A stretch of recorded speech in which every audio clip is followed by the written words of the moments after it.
Hindi, and he will be telling us about a constructive Torelli theorem for regular matroids. Thank you, and I want to thank the organisers and everyone for having me here. This is my first time overseas, so now when my students tell me what's the point of doing maths, I can say, takes you overseas. Okay, so this whole story begins in graph theory, so we're going to start with the lattice of integer flows for graphs. So take some graph, then consider z to the e to be the free abelian group spanned by its base set, or its edge set, sorry. Then the lattice of integer flows is the abelian subgroup of this, spanned by cycles. And then we consider these both to be lattices by equipping them with the Euclidean inner product. Then a cycle basis of our graph is going to be a basis for the lattice of integer flows.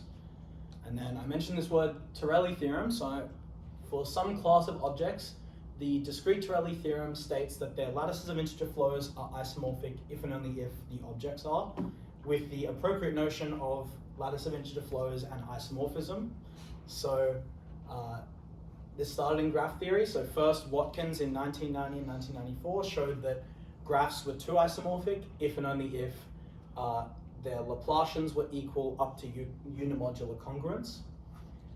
Later in 2010, Caparaso and Viviani showed that graphs were two isomorphic if and only if their Albanese toruses were isomorphic, which is pretty much the same as the lattice of integer flows.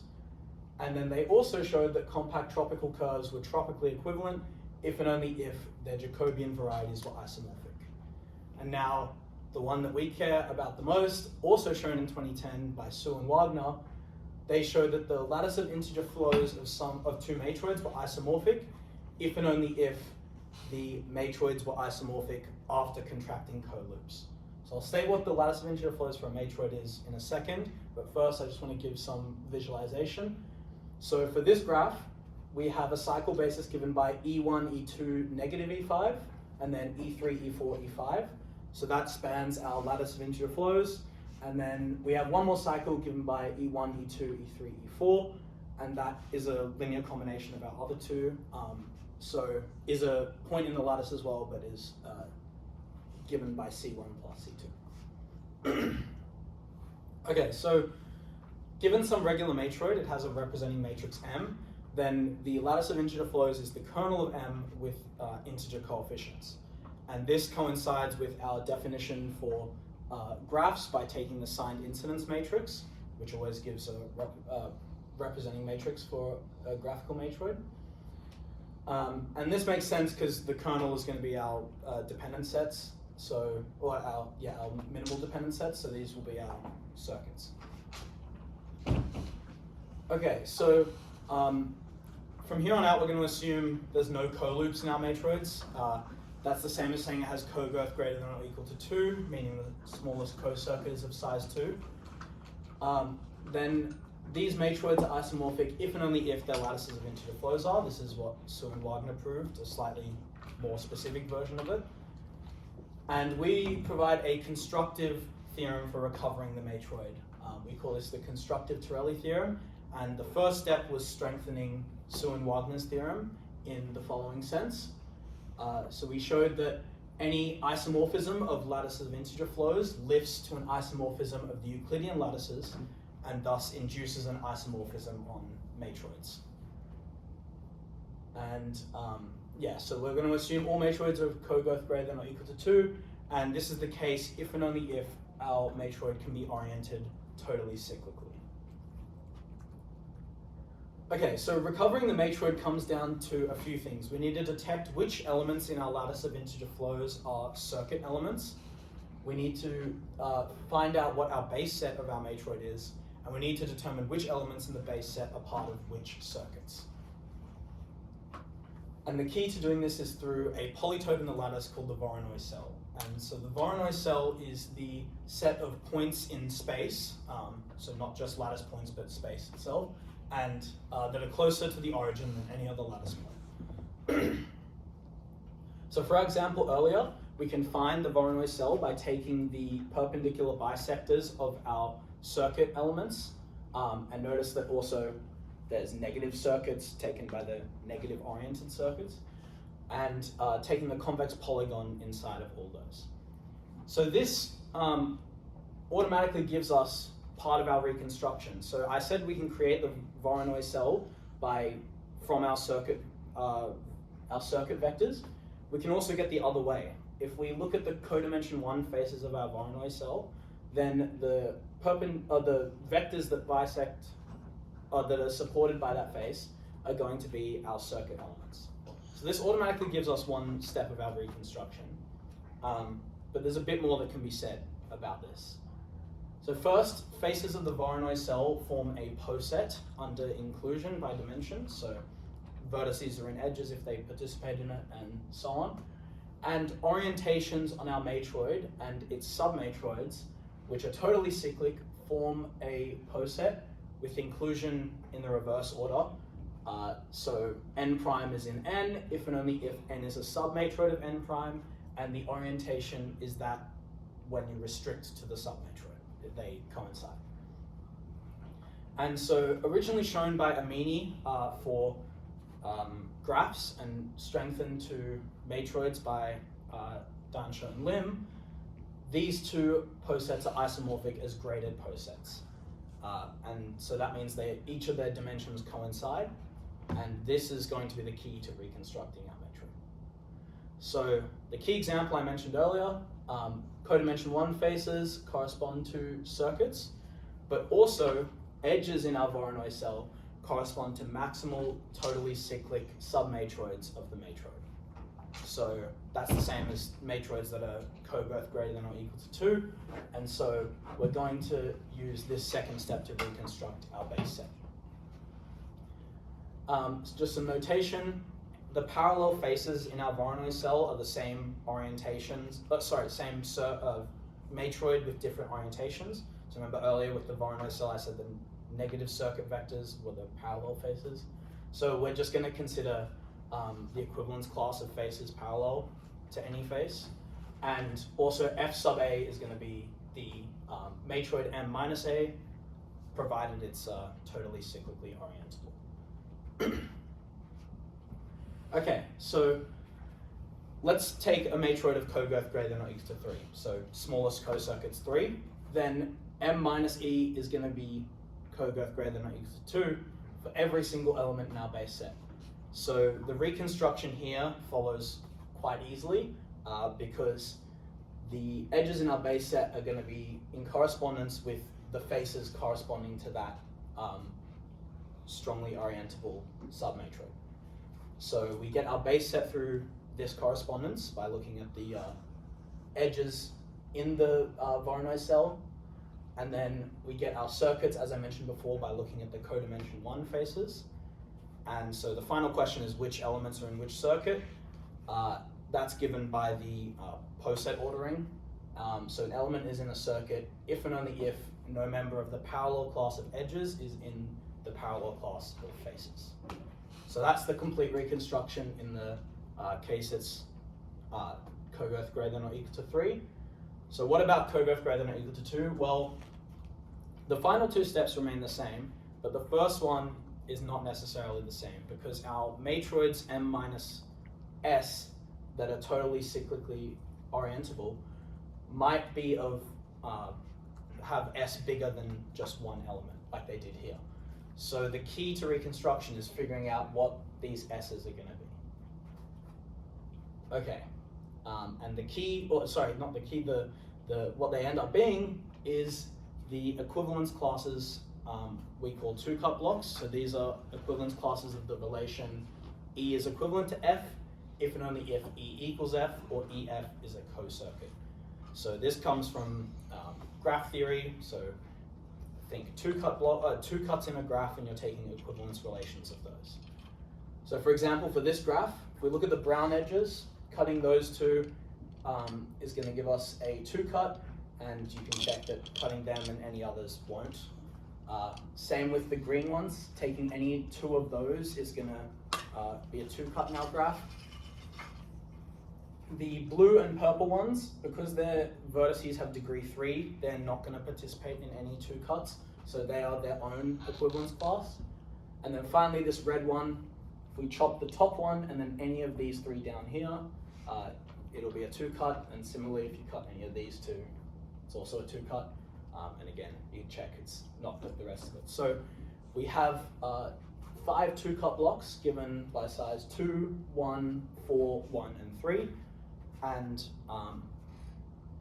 yeah, those are going to correspond to our maximal totally cyclically orientable submatroids. Okay, we have some nice propositions that are going to help us with this reconstruction. So given a circuit and a 2-cut block, either they're completely disjoint or the 2-cut block is contained entirely in the circuit.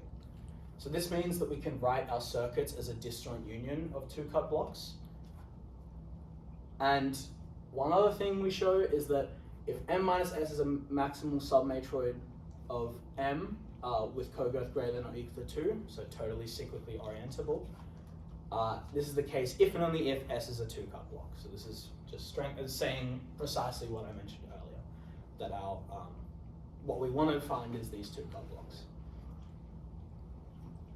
Okay, so using Amini's theorem, and this thing I mentioned earlier, writing a circuit as 2-cut blocks, we can actually specifically write the circuit as the union of edges which don't participate in the faces, so edges in the Voronoi cell, not in the face corresponding to C in the Voronoi cell.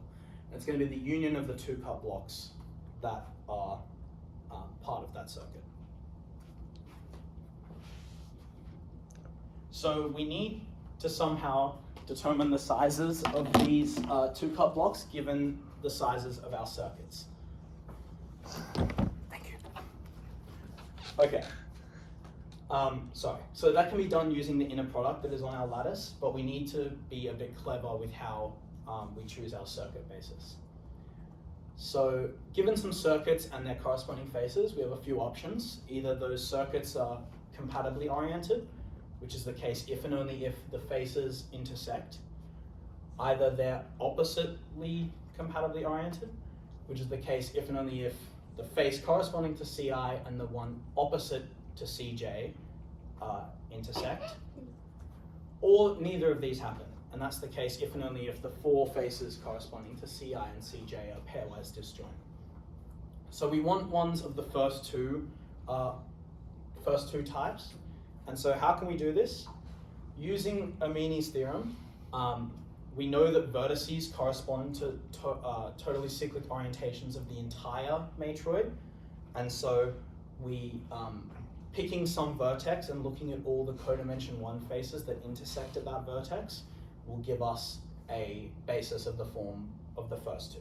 So by definition, they're going to intersect at that vertex, and they're all going to correspond to circuits.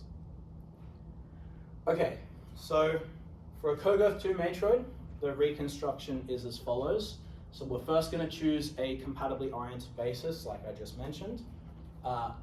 And the nice thing here is that that's going to ensure the absolute value of our inner product is the size of the intersection of the circuits. We're then going to list the parallel classes of edges in our Voronoi cell and identify which edges participate in which faces for each circuit. And then we can write this set of equations. So this comes from the one I said earlier, that our circuit is a disjoint union of 2-cut blocks, and then just taking the size of that. And then here, this is the same thing again, so intersecting those 2 unions gives us the edges not in either face. And then because the size of our intersection is the absolute value of the pairing, we get this relation here. And we show that this is enough to solve the system. And yeah, there's a unique positive integer solution given by the sizes of these 2-cut blocks. So I'll talk about the proof of this in just a second. But once again, this time EM is the disjoint union of our 2-cut blocks. And then again, some element in a 2-cut block belongs to a circuit if and only if no member of the corresponding parallel edge class is in the face. Okay, so how do we prove 4? So we first know that there's some solution given by the fact that this is a lattice of integer flows with respect to a matroid. So there has to, by definition, be some solution.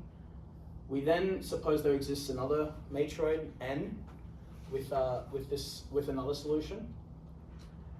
So we show that contractions within a two-cut block don't change the circuits, so they are going to be bijections of circuits, and subdivisions clearly don't either, so taking some element and replacing it with more, and replacing the circuits with more.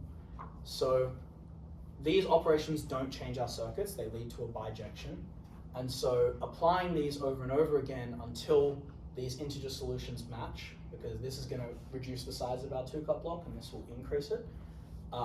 This is going to lead to a bijection between circuits in the matroids.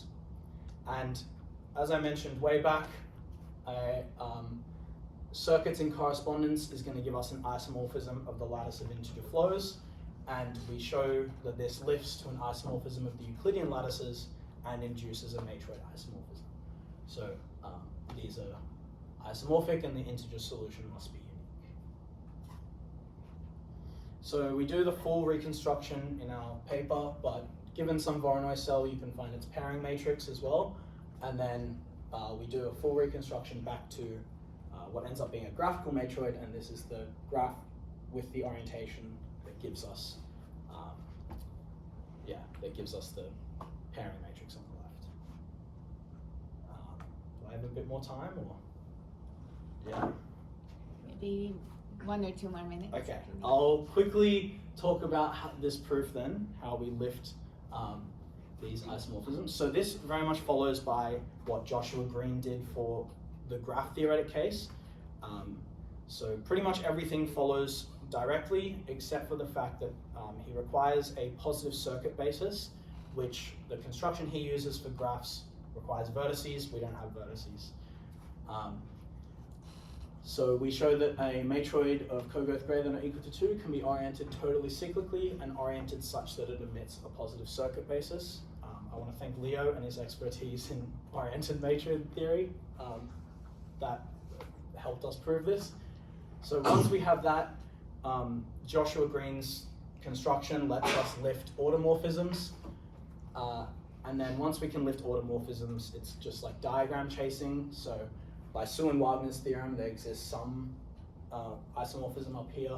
We can restrict it back down, compose these two to get an automorphism, lift it up, and then once again compose to get a lift, which is a lift because the diagram commutes. And yeah, that's it. Thank you very much.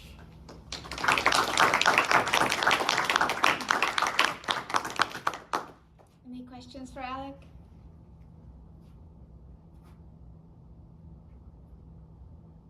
Yes? Do you see the dual of the matroid in there somewhere in this lattice of integer flows? Kind of. So there are two distinguished sublattices. There's the lattice of integer flows and the lattice of integer cuts. And the flows of the dual matroid is the cuts of the original matroid. So in Joshua Green's proof, he works completely with both because it's a lot more convenient, but the construction he uses with homology and requires a CW complex structure, which we don't have, so that's why proving this theorem was a bit harder. Because it's regular rather than just graphic. Yeah, yeah.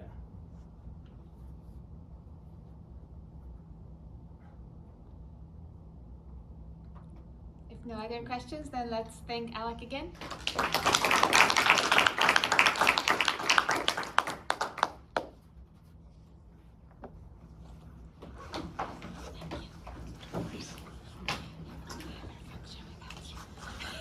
Some of us are walking through a